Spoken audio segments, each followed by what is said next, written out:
Did I tell y'all about Runnymede? All right. Is this good? Or y'all like it? All the lights on.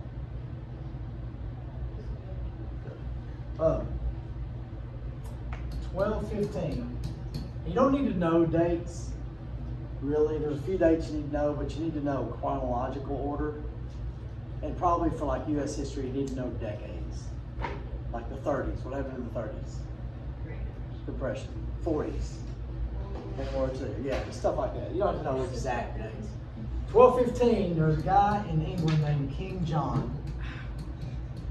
There's only like 3 king names. It gets real confusing. They put like Roman numerals after him. But King John was the king.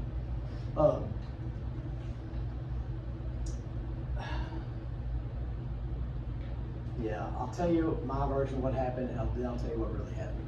King John was invited to a barbecue by all the fancy rich people, like the nobles and the lords and all of them. You know, invited to a barbecue at Runnymede, which is an English town. It's not a Texas town. Cut and Shoot is a Texas town. It's down south of here. But Runnymede, not a Texas town. When he walked in the room, all the guys pulled the swords out and put it on his throat and said, "You're going to sign this piece of paper." And he said, "Okay." And he signed a document called the Magna Carta. Now the real version of it, I've told that version for years. The real version of it, King John went and fought a war against the French and had taken a bunch of money to go fight this war and lost. And all the nobles and the lords and all them were ticked at him, and they were going to start a civil war against him. And he said, wait, why don't you just sign this piece of paper here instead? And they said, okay. The Magna Carta was the first time the king gave up rights and the people gained rights. It's the beginning of America. There's 2 concepts out of the Magna Carta. Number 1, limited government. And the government is limited by the rule of law. The king had to answer to the law. The people had to answer to the law. Now, he didn't always answer to the law, but this is the beginning of an idea of limited government, not just the king getting to do whatever they want. And that's the English tradition. They gained some other rights, the Petition of Right, the Bill of Rights. The king had to go through Parliament to change taxes. Is that big? Now, Parliament was this group of lords and nobles. Parliament was actually, you had nobles and clergy. Y'all know what a clergy is? Y'all know what a clergy? It's preachers. Yeah. Clergy's, there's parking for clergy at hospital. There's a billion reasons I'm glad I'm not a preacher. That's just having to go to the hospital and talk to people that are just ticked, you know. I wouldn't be good at that. I'm good at making fun of people. I'm not good at trying to help you. But if I can make fun of you, it's okay. You good? Did you tell them? Yeah. Thank you. Coach Mack, Coach McPherson. I don't remember Coach McPherson. You may remember Coach McPherson? He's put up Christmas lights in his house, and he was on a 15-foot ladder. Not ladder, but a ladder, leaning up against the wall. And he's in a hurry because there's a storm coming, and it fell, and he shattered his shin bones, and like there was pieces not there. It disintegrated, and I didn't go for a week. So I couldn't make fun of him after a while. I could make fun of him after that. So I couldn't go until he still to this day can't wear boots because his foot doesn't. I mean, it won't do like that. So anyway, so this became Parliament. At first, it was the House of Lords. They didn't get elected. They just were. And then eventually you have the House of Commons.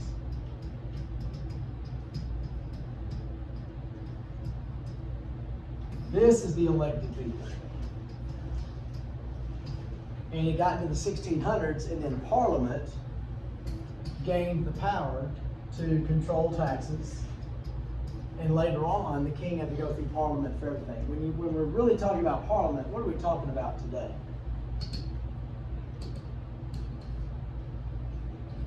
The people. That's their Congress. So it started out, king could do whatever, then eventually got the Parliament had control over something, and now the king, today the Queen in England doesn't do anything. She's like the Statue of Liberty. It's important, it means something to the people, but she doesn't, there's not the guy coming out, there's none of that hear stuff. None of that anymore. That's just cartoons. Jamestown. What do you know about Jamestown? First permanent English settlement. There was another one. Well, that was after. Remember Roanoke? Sir Walter Raleigh started something and then left, and they were coming back and nobody was there anymore. They don't know if they got tore up or if they left or what. But this is the first permanent English settlement. Yeah, what was the word that was left on that tree? Oh yeah. What was Yeah. it? Oh yeah. And it was the name of the Indian tribe. Right. They believe that they actually went with them because there's records of them having mixed children. Yeah. And so it's pretty funny because these guys are like, I wonder what happened to my people. Yeah. Yeah. Yeah, they are. This was in Virginia. And then Plymouth was the Pilgrims. Or the Puritans. We do religious freedom in here. I can tell you another story. Then also I can tell you another story. That was in 1620. This was 1607. That was 1620. Massachusetts and Virginia, which turned out to be the two biggest colonies, both in size and in people, and the most powerful colonies. England was the strongest country in the world. They had the biggest empire, they had the biggest economy, they had the best military. Being English was great because you had rights and you had a good economy. But some people want to leave. Why does a colony exist? Why would a country establish a colony? They want stuff. It all comes down to money. They want stuff. America had something that England had run out of. What did people need for boats and houses and chairs? Wood. And England was out of wood. America had tons of wood. So they got stuff from America. I guess fancy people would say resources. Who y'all play today? Volleyball. Who? Oh boy. Nail them. Also, creates a market where you can sell your stuff to.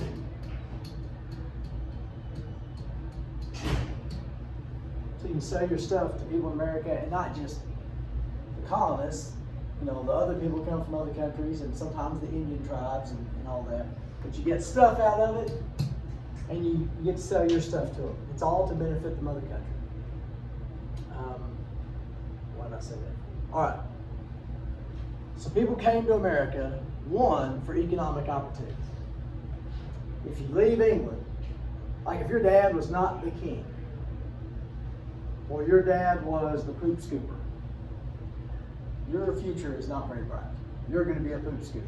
You got the in on that job. If you don't want to be a poop scooper, it doesn't matter. Now, if you go to America, could you possibly, you could at least walk around and find a piece of land and say, I want to live here. You know, if the Indian tribes don't kill you or you don't have to fight anybody for it, hey, you got a nice little piece of land. So there's economic opportunity, but also religious freedom.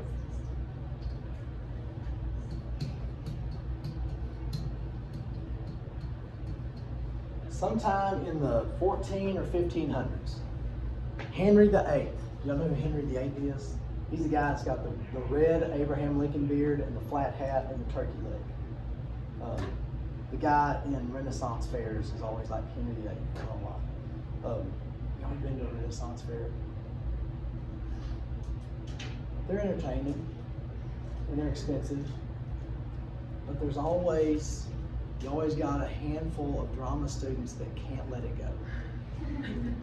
And they make, the last time we went, some guy, we took the English class, and Christy went, and this guy comes prancing up to us, "Pray thee, master," and they always try to, it's just, overdone. "Wouldst thou like to try the soap we have made?" And I'm like, it's okay, thank you.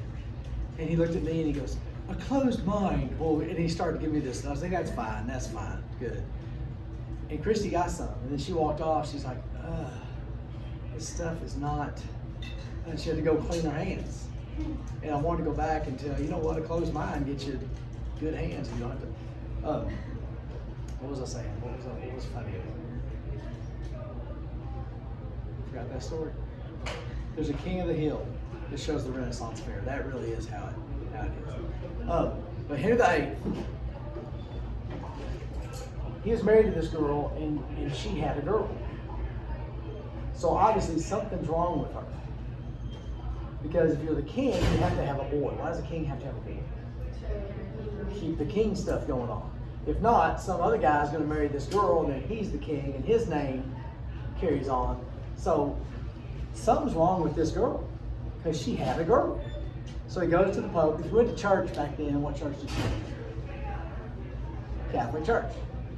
So he can't get divorced, so he goes to the Pope and says, "Look, something's wrong with this girl. She's having girls. I got to trade her in for somebody."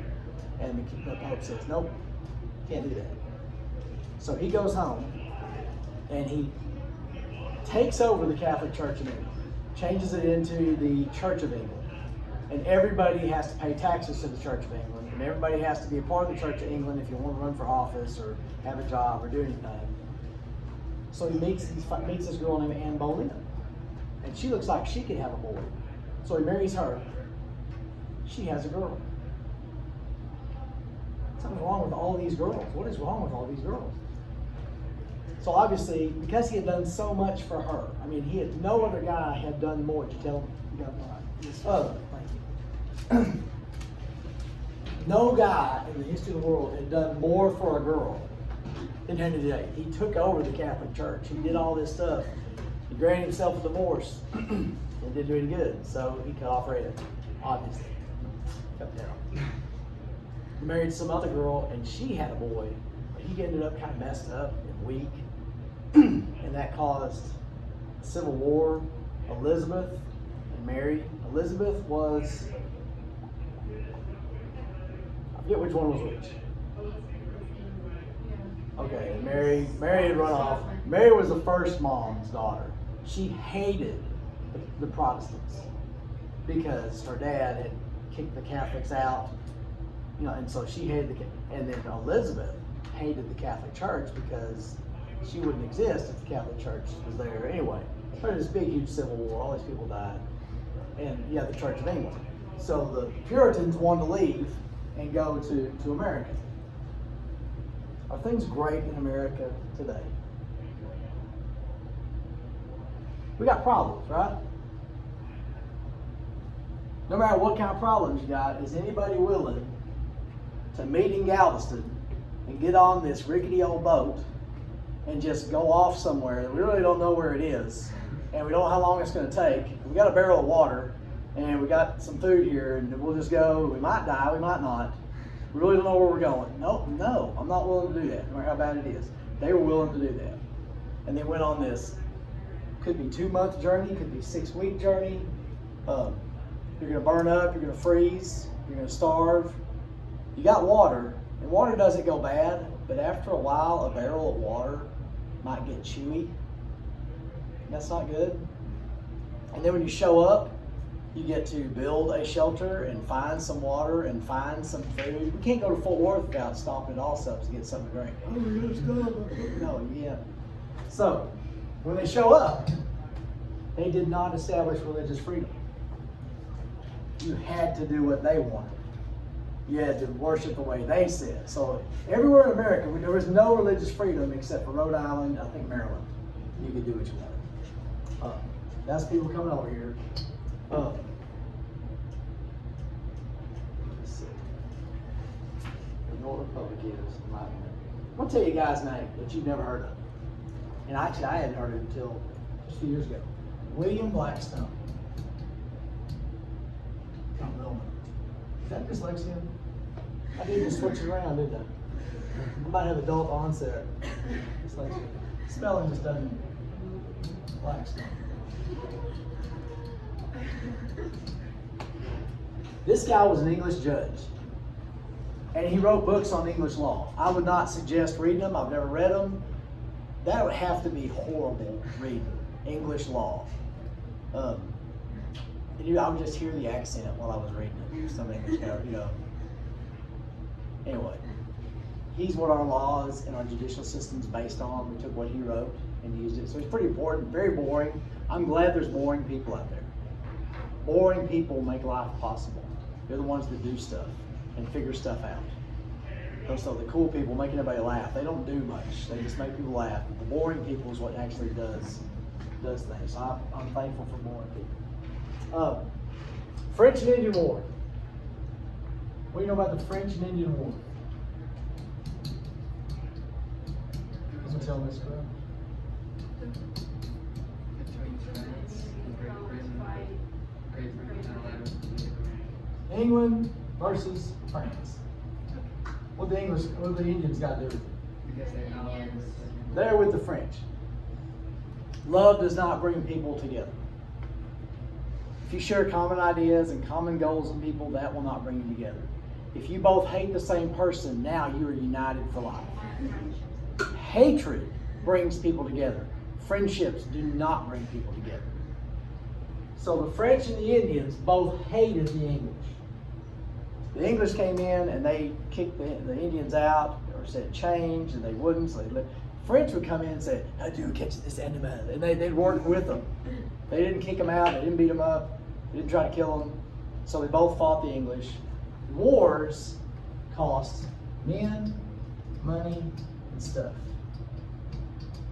Yes, I know women do stuff, but when in the 15, 16, 1700s, they didn't. So men, money, and stuff. Even if you win, men, money, and stuff. So the French-Indian War cost the English men, money, and stuff. How do you get that back? Taxes. So they raised taxes. Parliament voted in the Stamp Act. The Stamp Act was to pay for the French-Indian War. In most everyday items, you had to buy a little stamp for it. You couldn't get away from it. And the colonists didn't like it. Does it make sense that Parliament taxed the people that were being protected by the French-Indian War? That makes sense to me. All right. Parliament passed the new tax. And English law said Parliament has to okay taxes. Did they break British law? No. The colonists said that is blank without blank. Taxation without representation. And they said, nope, Parliament passed this. They said, we don't have any representation in Parliament. And they said, well, where you came from does, so you're good. You're covered. So that ticked off the colonists. That we didn't have, they should have had some people there in Parliament, because there's enough. But anyway, Stamp Act was passed. That ticked the people off. Show you a picture. Everybody see this? Did I show y'all the second parts of that?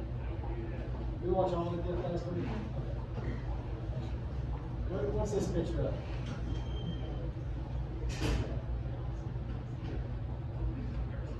Y'all seen that before? Like a history book or something? Somebody famous did this picture from Boston. It had a horse. Paul Revere did this. Does this picture tell you something? Does this say massacre? Yeah, you got people, innocent people, getting their face blown off, getting cut, beat up, people sad already. This is not what happened. That's not what happened at all. Soldiers were there. They didn't want to be there. There were people throwing snowballs with rocks in them, spitting at them, cussing at them, and somebody shot. it really probably was as much the colonists' fault as it was the British soldier that shot. Is that the shot that ring around the world? No, that was Lexington Concord. This one was just heard for a couple blocks.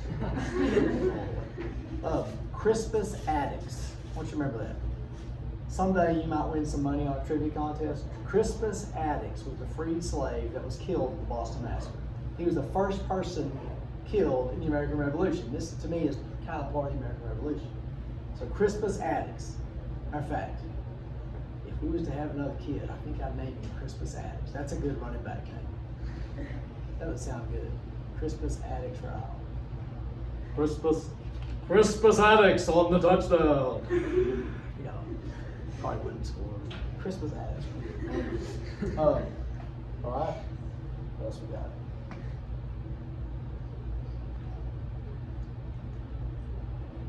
Okay, Samuel Adams had some pals in other colonies.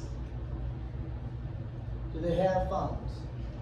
Did they have internets, computers, newspapers? He had newspapers. He created the committees of correspondence. What is correspondent? If you're corresponding with somebody, if somebody's a correspondent, they're communicating. People in Massachusetts, like Sam Adams, would write to Thomas Jefferson in Virginia and say, here's what's going on. Here's what they're doing to us here. Thomas Jefferson said, oh, I had no idea. Here's what's happening to us. And they would write back and forth to all these people in these different colonies, and it gave information about what's happening because they didn't know. What else would it do to start to do? It brought people together. They started to unify. They started to gain sympathy for each other. And instead of being just Virginia and Massachusetts, it started to create this idea that we're in this together. That later became the Continental Congress. They eventually met instead of writing back and forth. Because writing back then was a pain in the butt because you had to get a little feather, stick it in the ink, and write a letter, and then stick it in the ink, and write it, and ink goes everywhere. Who was it? Anybody cool, or was it nobody cool? It never is. It's never anybody cool. Nobody, I've never seen anybody really answer the phone and go, yes, I get, yeah. So I was like, oh. So, that's the worst sound in the world to be a phone ring. Let's see. Do you understand what the Boston Tea Party was? As a kid, you kind of learned, it's kind of silly and fun. It was actually like us breaking into a military base and blowing some jets up. It was kind of that same thing. The tea tax was raised. They broke into the king's ship, stole the king's tea, and destroyed the king's property. And they did that on purpose. And that wasn't funny laugh, haha. You want to hear a semi-interesting tea party story? You do? Sure. Do you want to? You sure? Okay. When I was 8, we went to. My dad's a preacher, and he had some preacher meeting in Baltimore, and so we went to Boston. We were out there anyway, so we go to Boston. I had my mom's Kodak Instamatic camera. You ever seen those little rectangle box-looking thing? And you had to put camera film in it, and you had to pay to get the film back to see what your picture looked like. So we went to the Naval Academy. I took some pictures, and then we're there walking up the pier to see the boat where the tea party happened. And there were some railings, metal railings on the side, and I put the camera through, and I was taking a picture of it, and took it, and I pulled it back, and my thumb hit the railing, and the camera, I remember watching it, it goes plop right in the water. And I started bawling. I was 8 years old. And I'd lost my pictures of the jets I took the day before. And then I thought Mom and Dad were gonna make me go down there and get it. And I just imagined dead Tea Party skeletons down there with like, and it was just floating down. And I didn't want to go in there. So I didn't go. I don't have a picture of the Boston Tea Party though. We're almost done. April of 1775, that is Lexington and Concord. That's where the shot put around the world was fought. There's a bridge in between these two little towns, it'd be like Draco and Cottondale, but today it's the middle of Austin. It wasn't a big deal. Not a lot happened. I don't know that anybody died. A few shots right now, but that's a year before the Revolution, before the Declaration of Independence. In June of 1776, what's happening here? Revolution, Declaration of Independence hadn't happened yet. June, this guy named Richard Henry Lee.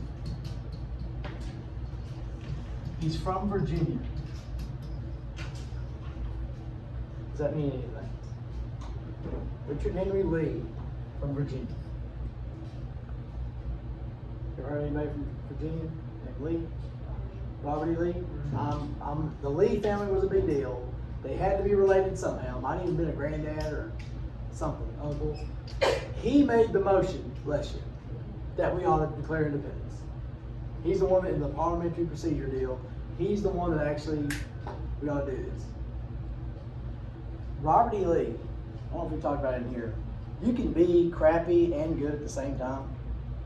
Because anybody that's decent of a human being, Mia, I've known you since you were tiny. We're not great pals or anything, but I've known you. I've never known you to be a complete idiot, ever. But I'm sure there's times where you're an idiot. You do some stupid stuff. Yeah, you do. Every human being is going to be garbage and has a possibility of being great at the same time. What do you know about Robert E. Lee? He led the Southern Army. He led the Confederate military. He didn't want to lead the Confederate military. He had to lead the Confederate military. He wanted to lead the Union military. Lincoln asked him to lead the Union military, and he said, I can't. I'm from Virginia. I have to go lead the Confederacy. And he sadly went, knowing he was going to get beat, and led the Confederate Army. So we can say, you're a piece of garbage, you're a racist, you did this, which he did, but he still had honor. You know what I mean? He was still a decent guy, even though he did that. Arlington National Cemetery is actually his old land, where all the Tomb of the Unknown Soldier and all the cemetery and all the stuff, that's his old land. But he's the guy that did it. They put together a committee to write the Declaration of Independence. Thomas Jefferson, Ben Franklin, John Adams, Richard Sherman, and Robert Livingston. Livingston had to leave, Sherman had to leave. Ben Franklin got sick, he was an old man. Had a horrible haircut. Awful. Bald and long at the same time. And that left John Adams and Thomas Jefferson. John Adams was a jerk, and everybody hated him. And he told Thomas Jefferson, look, nobody hates you. Plus, you write 10 times better than me. You need to write this. So he wrote the Declaration of Independence. In the Declaration of Independence, Thomas Jefferson says things like, the history of the present King of Great Britain is a history of repeated injuries and usurpations. He has refused his assent to laws, the most wholesome and necessary for the public good. He has dissolved representative houses repeatedly for opposing with manly firmness his invasions on the rights of the people.